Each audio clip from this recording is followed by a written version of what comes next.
This is Dr. Stewart from Timonium Foot and Ankle Center, and I'd like to spend a little bit of time talking about peripheral neuropathy.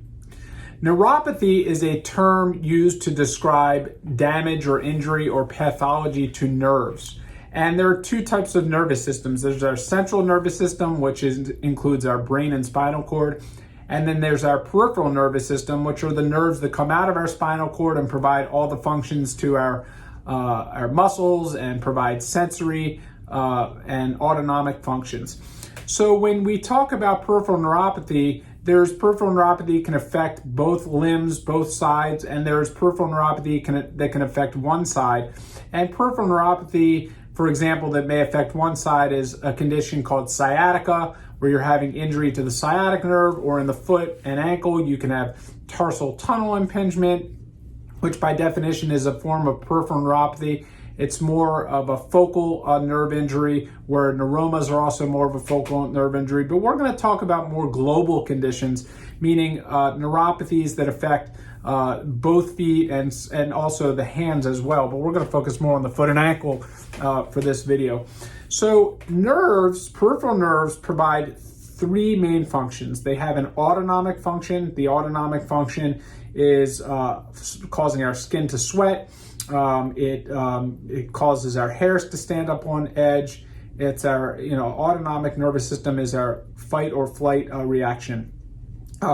Sensory function is our ability to sense things, to feel things, to feel sharp objects poking into our skin, to sense proprioception, which is our balance, our ability to feel whether or not we're falling. So, our balance it comes from our central nervous system, but there's also some peripheral component of that, which is proprioception, which is defined as our sense of space. So, for example, when people have an ankle injury and they roll their ankle, sometimes they lose their proprioceptive fibers and they can't balance their ankle as well. Also, being able to differentiate between hot and cold sensation. And we're going to get into why these functions are crucial. And then peripheral nerves also serve a function of innervating our muscles. So they allow our muscles to move. They allow our tendons are an extension of muscles, so they allow us to do this. And in our feet, move our foot and ankle and walk. So there are multiple functions where these peripheral neuropathy, the disease of peripheral neuropathy can really become a problem. There are multiple causes of peripheral neuropathy. The main ones that we see are the result of type 2 diabetes. Type 1 diabetes certainly can cause peripheral neuropathy as well, but type 2 diabetes, because it's so much more prevalent, we see neuropathy in this patient population. Alcoholism, heavy alcohol abuse, you can see neuropathy because of thyroid disorders. You can see it because of underlying neurological conditions like Charcot-Marie tooth, Parkinson's. You can see it from vitamin deficiencies. And then there's patients that have cancer, undergo chemotherapy, can develop neuropathy because of the drugs.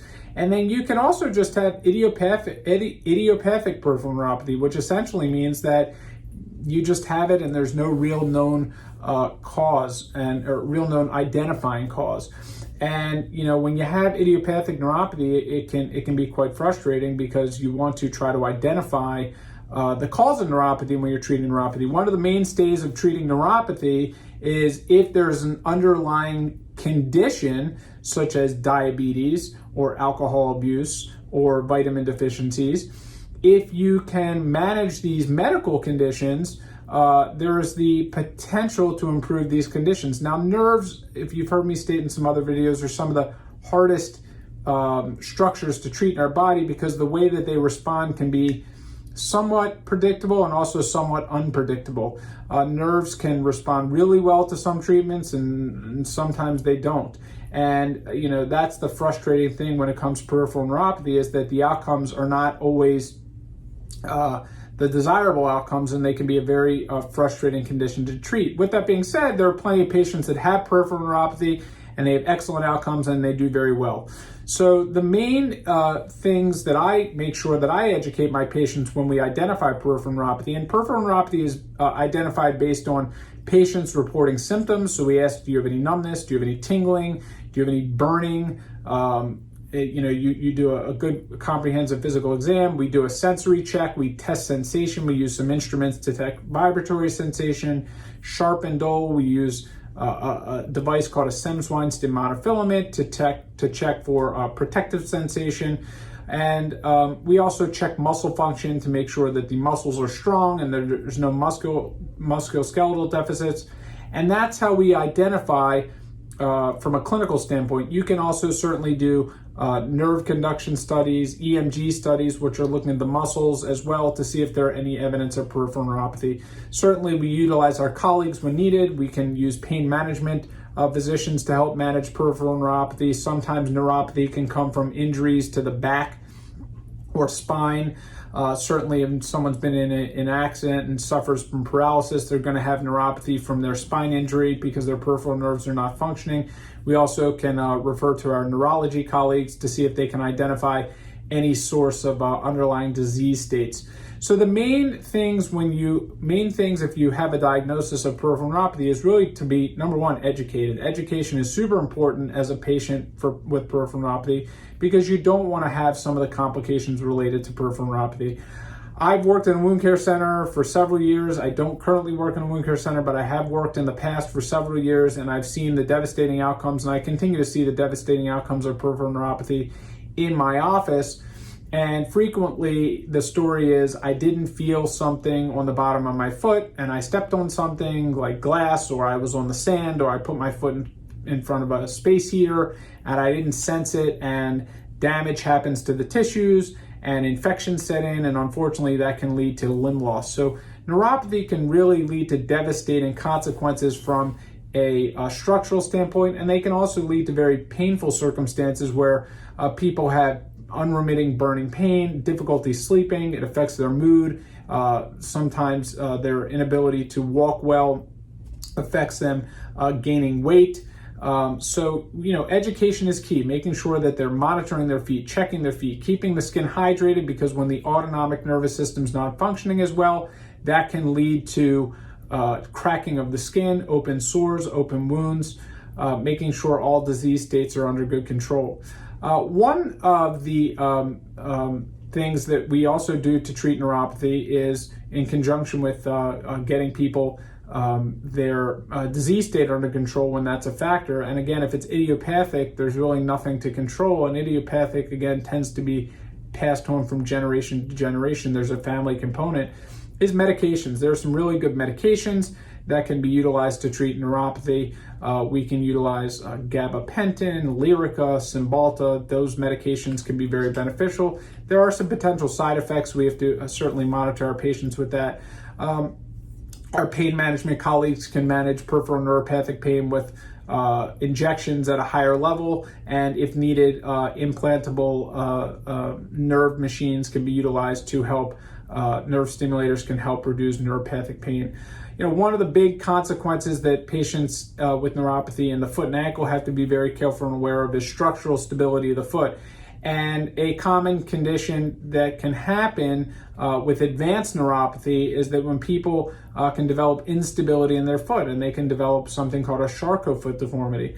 And I'm going to show a picture of a Charcot foot deformity right here for a second. And a Charcot foot deformity, this is a patient with long-standing Charcot foot deformity, and these patients can develop wounds and sores on their legs. And you can see here that this foot is severely deformed. The whole entire foot is collapsed. This is actually the talus bone that's on the ground here. We're going to pull up a different view of this same foot. And you can see that this whole foot, the ankle is here, the foot is here. And when you look at this foot, it is just severely deformed.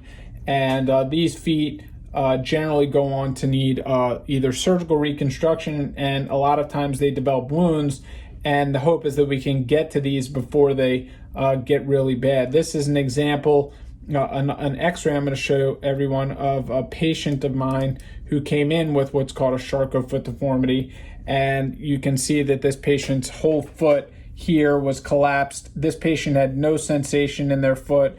very poorly controlled diabetic.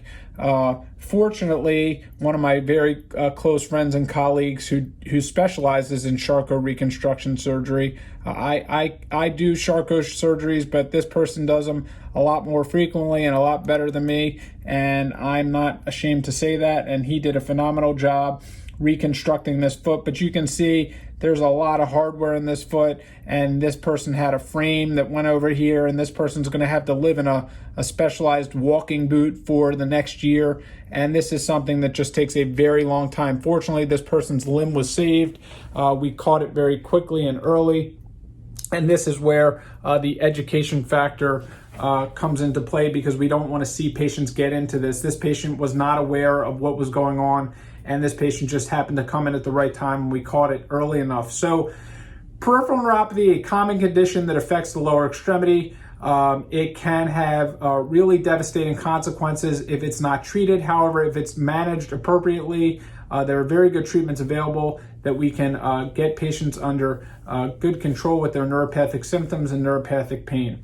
So if you would like to learn more about peripheral neuropathy, simply fill out the consultation request on this page, or feel free to give the office a call. Thank you.